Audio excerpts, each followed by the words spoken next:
Hey guys, check it out. Another radio from the Low Country Mud Duck CB break. This one here is a Uniden Grant XL. I haven't powered it up yet, but let's see. We have engravings above these two switches labeled 1 and 2. I'm assuming that it probably has a channel modification in it, but the problem is this switch here is broken. You see it? It's broken off inside. So I already know I have some work to do on it. Now, I only paid $40 for this radio. The gentleman did tell me that it worked. I'm hoping that it does. So let's put some power to this. Actually, let me show you around it a little first. You can see, other than those numbers scratched into the face is in pretty good shape. It's such a shame that they scratched those numbers in. I mean, come on, seriously, they couldn't remember which one was number 1 and which one was number 2? Oh, well, is what it is, right? My other grant that I have, these two switches are for a channel mod. That's why I'm assuming the 1 and the 2 is, it was for somebody's channel map. I got the standard 5-pin connector for the grant, which is the Cobra / Uniden one. This one here was made in the Philippines. And at some point, somebody paid $82.75 plus tax. I don't see it. There's no date on this one, though. The 148 that I picked up that same weekend, that one had a date of 1993. They're both about the same generation radios. All right, let me hook this thing up, put some power to it, and let's see if it actually turns on. It's not in bad shape. It's got some scratches in the cover and those 2 numbers scratched in. Other than that, the radio is in pretty good shape. It needs cleaning, but... All right, I'm going to put power to it.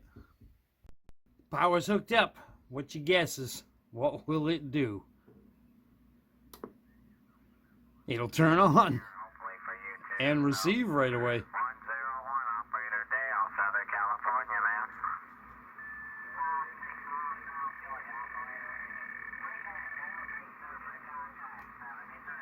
See how that goes down. Anyway, Harold, take care up there. 7-3. Picking up a little bit of skip. Well, now that it's powered up and we have receive, let's see.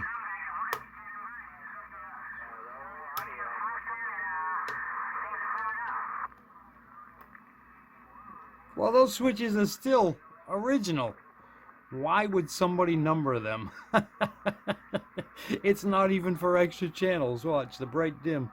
I gotta hold it to move it, but see, it went dimmer and bright. And listen to the tone. On high, on low. There's no channel mods. Sounded better on high, though. Not sure if that meter is working correctly, though.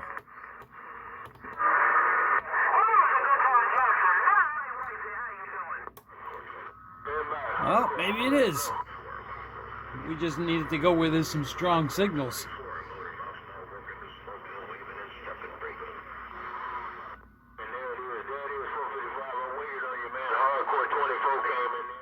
Works pretty well. Let's go back to... Well, actually, we're on 6. We're not going to bother anybody. I'm going to bring the camera up, and we're going to go to the power meter. Let's see what this thing is putting out for power, if it's putting out any power. I have the radio on AM. I have the mic gain all the way down, and the power meter is set on the 100-watt scale. So we're going to be looking at those middle numbers.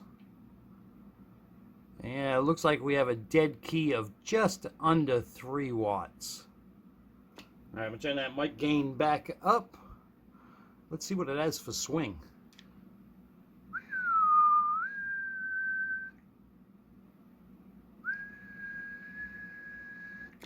What's that look like? About 19 watts. Almost 20 watts of swing. That's a pretty impressive little unit, isn't it? Dead key in 3 and swing in 20. All right, let's check sideband.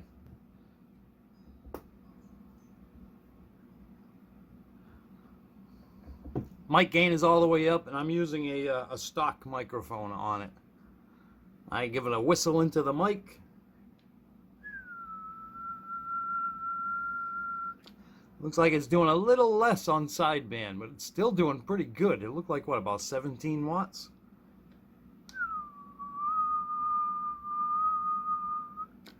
That's not bad. It's got putting out more power than the 148 did. All right, let's go back down to that radio and do some work on it. About that, it receives, it transmits. I mean, I don't know what it sounds like on the air yet, but it does put out pretty good power. It actually puts out more than a Grant usually does. Most of the Grants I've had, they on sideband they max out. You're lucky if you can get 15 watts out of them. This one was doing over 15. It looked like about 17 watts. At AM is doing fantastic. AM was 3-watt dead key and 20-watt swing. All right, I'm going to open this thing up, and we're going to see about replacing that switch. It doesn't look like anything else needs to be done, so let's get to it and put a new switch in there. I open up the radio and pull that switch out, and it doesn't actually look like it's broken. All the pieces are still there. Can you see that? That case is spread open, and the little fingers that hold it to that board have just let go. So I don't think I need to replace the switch. I just need to put it back together. Because as you saw when I had the radio on, when I held the switch and moved it, sorry about my hands being in shot, but there's no other way. If you hold the shaft and move it, see, it does still work right. It's when you don't hold it that it's all over the place. But all the pieces are still in there. So let me see if I can just squeeze that back together and put those fingers back where they're supposed to be. The switch is all back together. I just have to squeeze it together and put those little tabs back. And it seems to be working correctly again. All right, I'm going to reinstall this and get that radio all put back together.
I've got it all put back together, and that switch is working exactly the way it's supposed to.